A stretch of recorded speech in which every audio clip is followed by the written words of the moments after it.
Mexico. For today's video, we will present you the top 10 destinations in Region 12.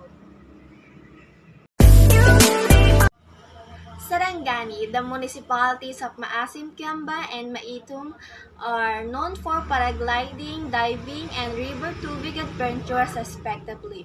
Also not to be missed when in these places other food, products, and delicacies one can find somewhere.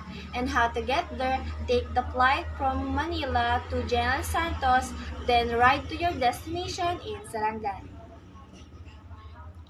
It means sprinkle in the native Hiligaynon language. Because cold water has dropped into the shallow pool at the base of the mountain.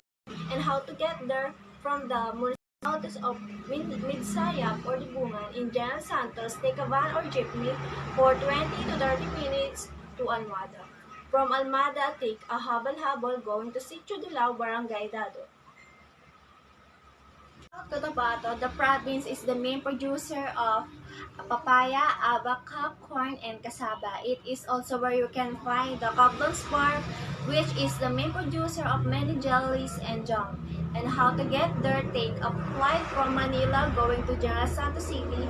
And once you are there, take a tricycle going to the bus terminal and going to the town in South Cotabato.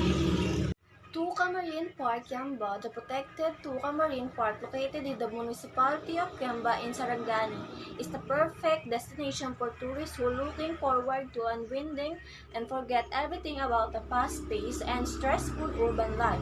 And how to get there from Jensen, ride a van to Kiamba terminals are located at Osmeña. Travel time is approximately 1.5 hours at Kiamba. Take a tricycle to Lourdes Park, the touch point for Tuca. White sand beaches in Gumasa, Clan Sarangani.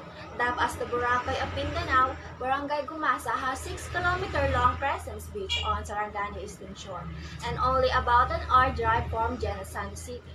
And how to get there upon reaching the General Santos City Airport, proceed to the back of KCC Mall and find the terminal of Guan, Sarangani.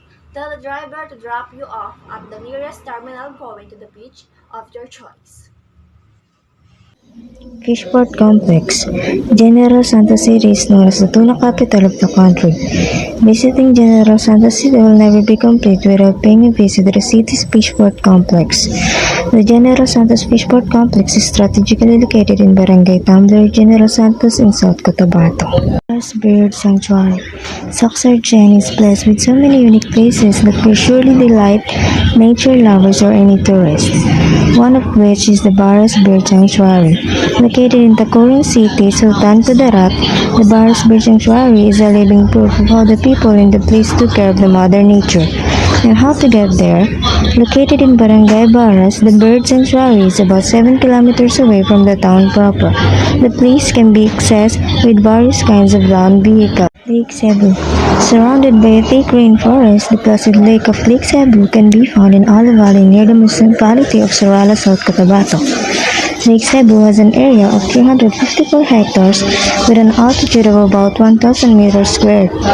And how to get there?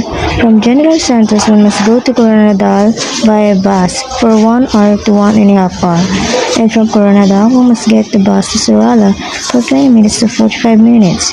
From Sorala to Lake Cebu, one must consider the van or jeep for an approximately 1 hour ride. Pangi River, Sarangani. One of the reasons why Sarangani is getting popular these days is due to the 1.6-kilometer whitewater tubing that is in Pangi River. The whitewater tubing is Sarangani's version of the whitewater rafting in Cagayan de Oro and Davao. And how to get there? Sarangani can be reached by plane and ferry from Manila and Cebu through the international airport and seaport of General Santos City and by land from Davao City. Travel time from Davao City to Maitium is from 4 to 5 hours. Cotabato City is the primary trade and commercial center for all of the southwestern Mindanao. Rice, corn, coconuts, sugarcane, coffee, and bananas are grown in the region. Transportation facilities include a minor inter-island port and airport. The city is also a highway terminus. And how to get there? From Manila, there are direct flights to Cotabato City. The airport is located at Barangay Awang in the neighboring municipality of Datu Odinsing Suwat, Maguindanao. From Awang Airport, take a habal-habal to get to the main road. Fare is 10 pesos. Then take a jeepney bound for Cotabato City. Fare is 15 pesos.